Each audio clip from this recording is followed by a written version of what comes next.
Ampun supe dipun klik subscribe pun lantan subscribe pun panjenengan setengah saking investasi akhirat. Matur.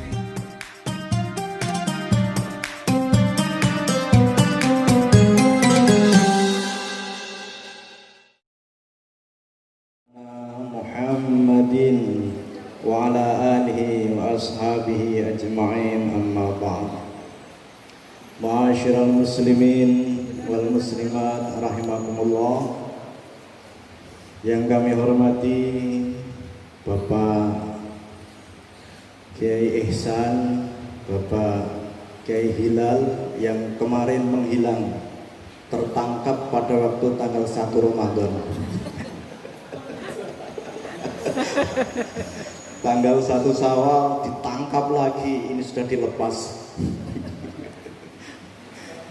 Bapak Haji Nurholis, saya khawatir kalau saya menyampaikan tentang dokter urusan kandungan, saya disebut dengan dukun bayi.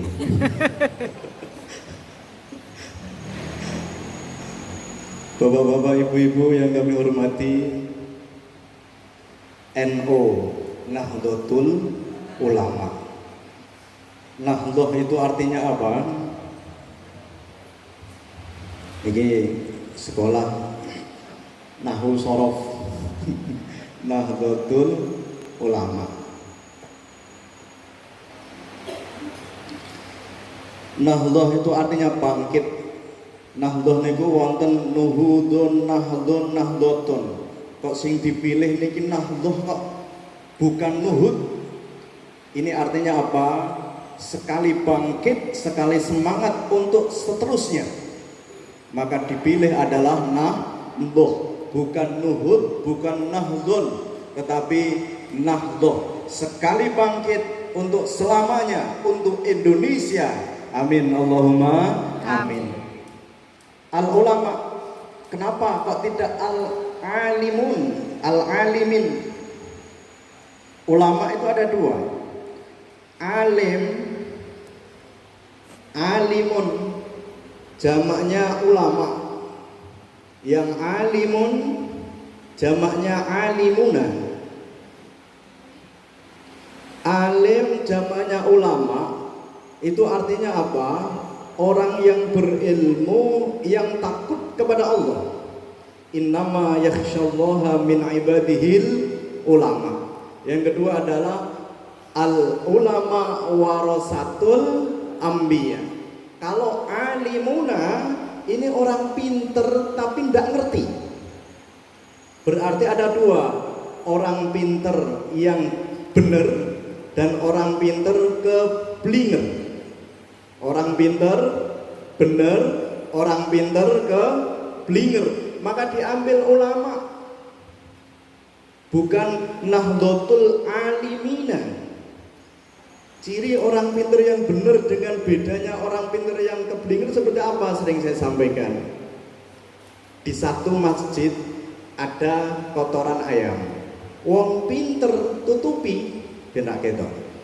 Wong sing ngerti dicuci. Alim, ain, lam, mim.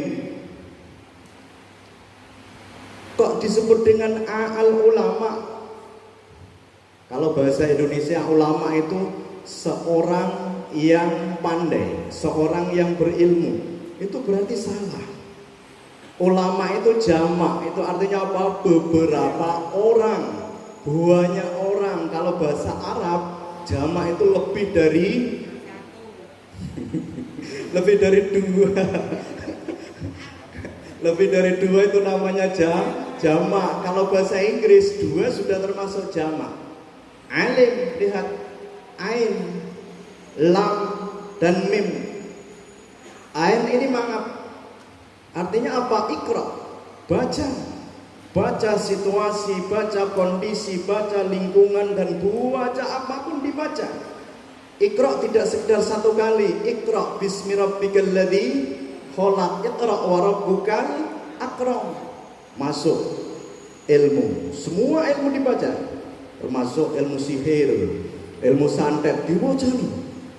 Karena apa? Dibaca untuk mengetahui Tetapi ingat, tidak semua ilmu bermanfaat, harus dilamkan.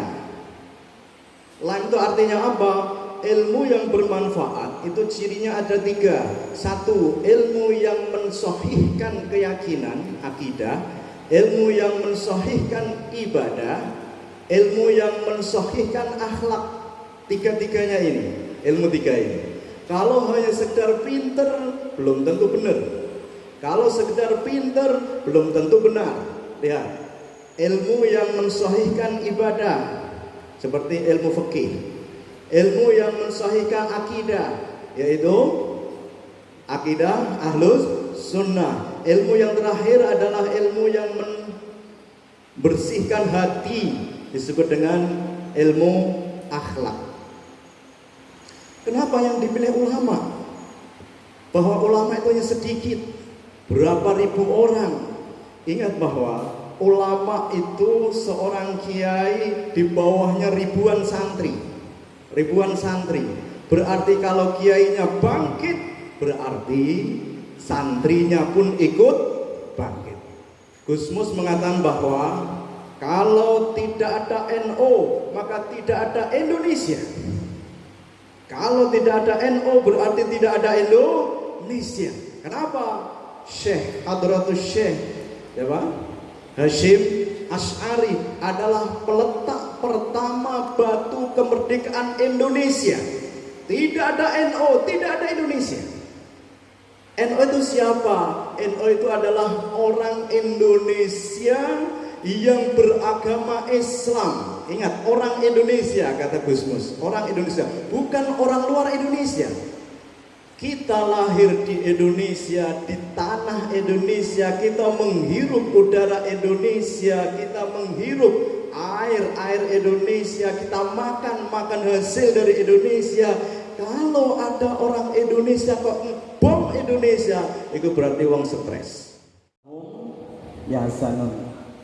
Kalau menginginkan menjadi kekasihnya Allah, itu cukup 1, beriman. Sudah jelas kita mempunyai modal beriman.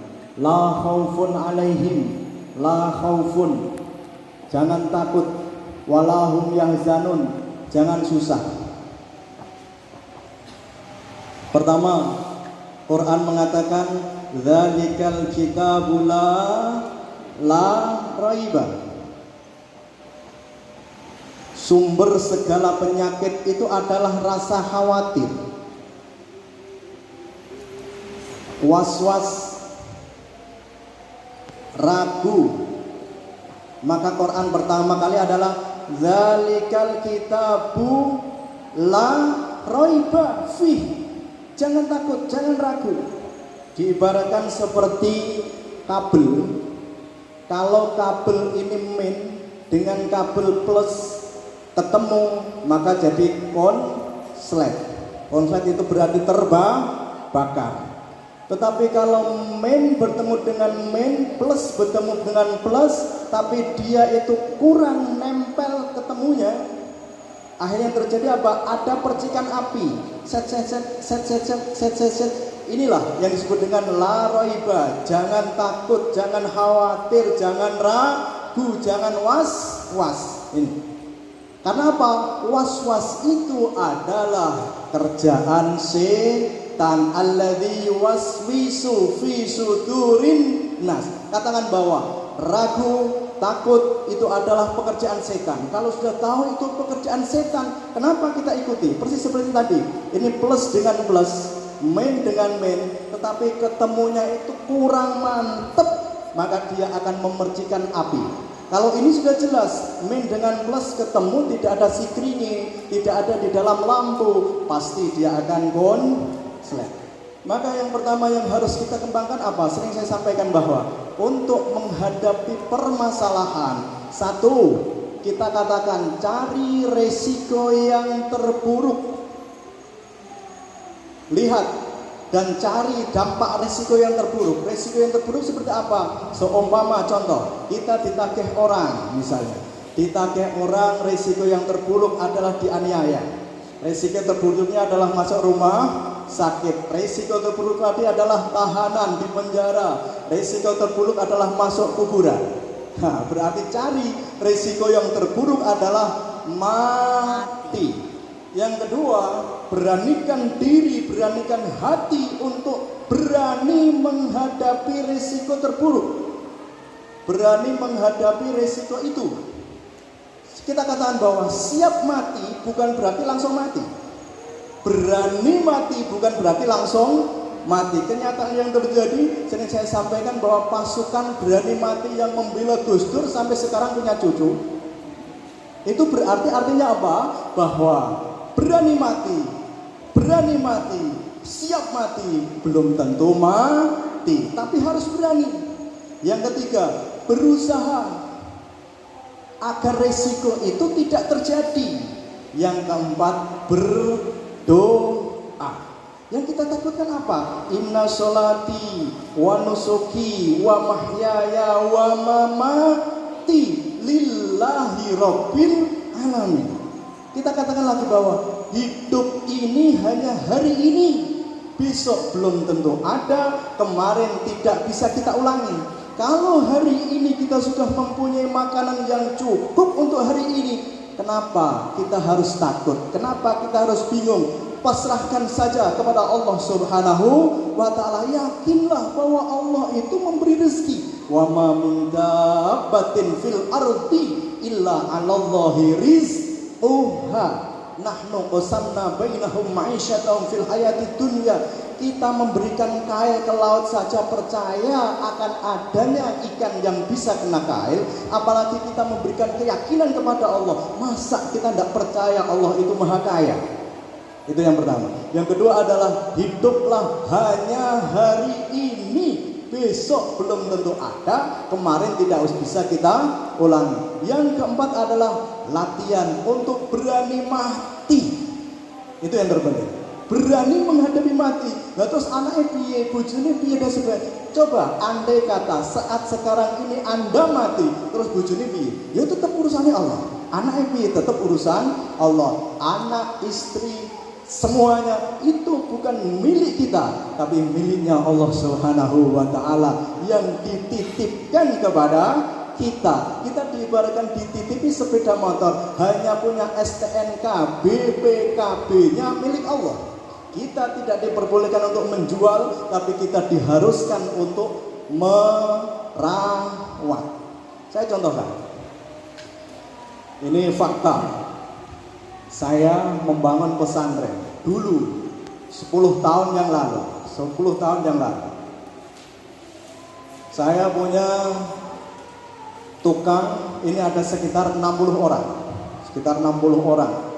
Dulu setiap hari Kamis itu harus memberi kemisan sampai 150 juta. Itu dulu. Pada saat itu hari Kamis saya tidak mempunyai uang sama sekali. Hanya mempunyai mobil. Pada saat itu mobilnya kalau tidak salah Pak Bani Kijang Krista. Hanya itu, Kijang Krista. Padahal saya membutuhkan uang 60 juta pada saat itu. Hari sudah masuk hari Selasa, tinggal Rebo dan Kamis, tidak punya apa-apa. Apa yang katakan?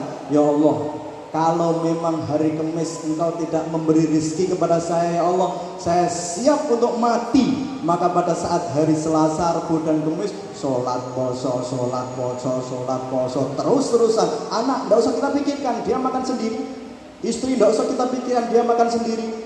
Tidak mungkin dia akan makan waktu, mesti makan nasi. Sudah saya serahkan kepada Allah. Apa yang terjadi? Hari Kamis fajar jam 3, ini seperti ada orang yang membisiki bahwa lihat di rekeningmu, katanya. Ternyata apa? Saya lihat di ATM persis seperti apa yang saya butuhkan, 60 juta. Saya tidak tahu yang mentransfer siapa.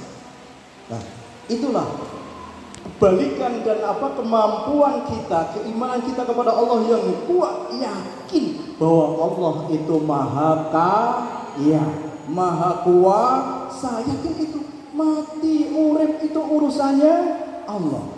Yang rata-rata kita itu artinya apa? Rata-rata kita itu takut, khawatir, ragu. Akhirnya apa? konslet seperti itu. Kalau kita berani, insya Allah berani. Kalau kita berani, insya Allah berhasil. Dan sebagainya. Itu fakta. Dan ini testimoni tidak mengada-ngada. Oleh sebab itu sampai sekarang masih ada orang bangun walaupun corona di mana-mana, orang takut mati, takut kelaparan dan sebagainya. Pasrahkan saja kepada Allah. Apa yang kita bisa kita baca, kulhu kita baca mampu, kita membaca hasbunallah, baca hasbunallah, baca hasbunallah, baca kulhu, baca ayat kursi dan sebagainya. Yang penting yakinlah bahwa Allah itu maha kuasa, Allah maha kaya, Allah maha segalanya. Untuk membalikkan fakta kun fayakun.